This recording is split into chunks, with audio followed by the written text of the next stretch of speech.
Hello and welcome to Breaking Bread with Rivaaj Maharaj, where nothing is off the table. For today's episode, I want to talk about the news in the media regarding threats issued by the IRGC to ships wishing to transit through the Strait of Hormuz. So without further ado, let's get into it. Now, I've come across an article by the BBC, Iran Strait of Hormuz warning adds to shipping uncertainty. And the article goes on, ships in the Gulf have received a warning from Iran's Navy that any vessels seeking to cross the Strait of Hormuz without permission will be targeted and destroyed. The shipping brokerage firm SSY has confirmed to BBC Verify. A 2-week ceasefire was agreed on Tuesday evening on the condition that safe passage through the narrow waterway is guaranteed, but only a few vessels have since crossed. The strait has become a focal point of the US-Israel war with Iran after Tehran effectively choked off one of the world's most important shipping lanes, carrying about a fifth of the world's oil and liquefied natural gas. The disruption over the past 5 weeks has sent shockwaves across the world economy, pushing up energy prices and exposing just how reliant international supply chains are on the strait, which is only about 33 kilometers or 21 miles wide at its narrowest point. As well as energy, the Gulf is also vital for transporting chemicals needed to process products like microchips, pharmaceuticals, and fertilizer. While the price of oil has fallen on news of the ceasefire, shipping analysts are warning to expect only a trickle of crossings for now. Most shipping lines would want to get details and reassurances on what it actually takes to transit, and those details are not available. Lars Jensen from Vespucci Maritime told the BBC. By 1400 BST on 8th April, just 3 bulk carriers, NJ Earth, Daytona Beach and Hai Long 1, had passed through the strait since the ceasefire was announced late on Tuesday night. That's based on BBC Verify analysis of ship tracking data from marine traffic.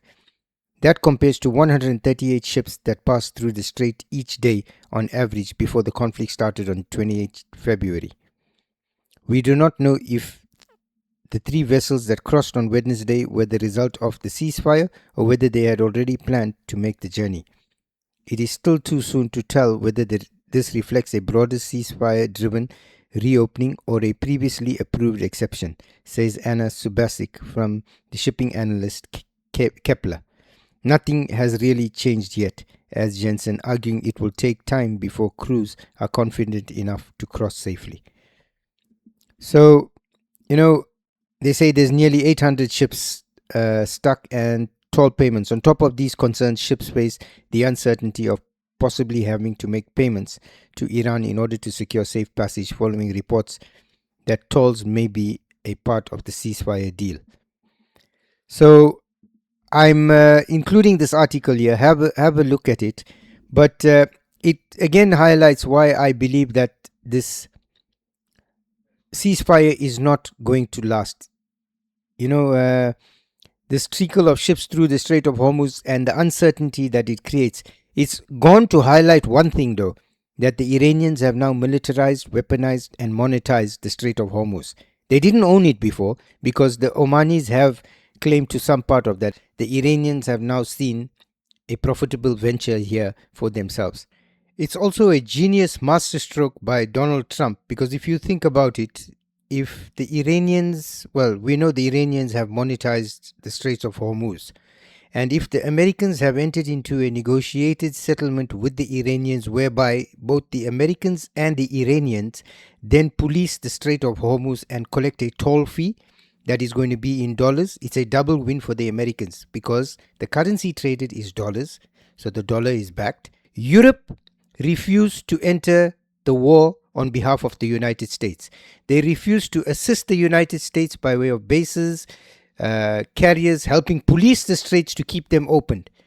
Being the businessman that Donald Trump is, if he did indeed negotiate this deal, it is a brilliant masterstroke, because who is then paying for the transit of this energy through the Strait of Hormuz? No one other than the Europeans themselves. The Russians don't need tankers to come through. Russians have a deal with the Iranians. The Chinese have a deal with the Iranians. So do the Indians, the Pakistani, and the Iraqi. Anybody else wishing to transport their energy requirements through the Strait of Hormuz need to deal with the IRGC. And if the Americans are in bed with the IRGC in terms of collecting monetization for ships transiting through there, carrying especially energy requirements, it's the Europeans that are paying. So it's a double whammy for the Europeans. They stayed out of it, they hedged their bets incorrectly, and now they're getting screwed over by their own ally. And I suspect this is Trump's way of teaching them a lesson. And if this is indeed true, there's a lot more in the pipeline coming for NATO. Watch this space for what is going to unfold in Ukraine and any other debacle the Europeans are involved in. And this is why I suspect that the Europeans are playing for time before they decide on their move with Russia.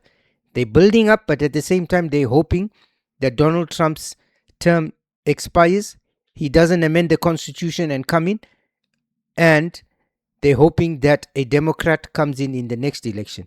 God help them if somebody like J.D. Vance comes in, because then they have problems.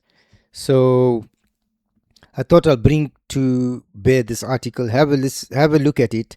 It's quite a remarkable article, especially having that the ceasefire has been is now in operation. I do understand, though, that it will take time for the volume of ships to increase. However, I can also understand that the uncertainty behind the crossing and all the rules and regulations, because don't forget, Abbas Arachi pointed out that ships will be allowed to pass. However, they need to follow those guidelines by the Iranian authorities, or I think it was the IRGC. I'm paraphrasing here, but essentially they need permission from the IRGC before they can go through. And what that is going to entail, we have no idea, because previously toll fees were being extracted by way of cryptocurrency and yuan.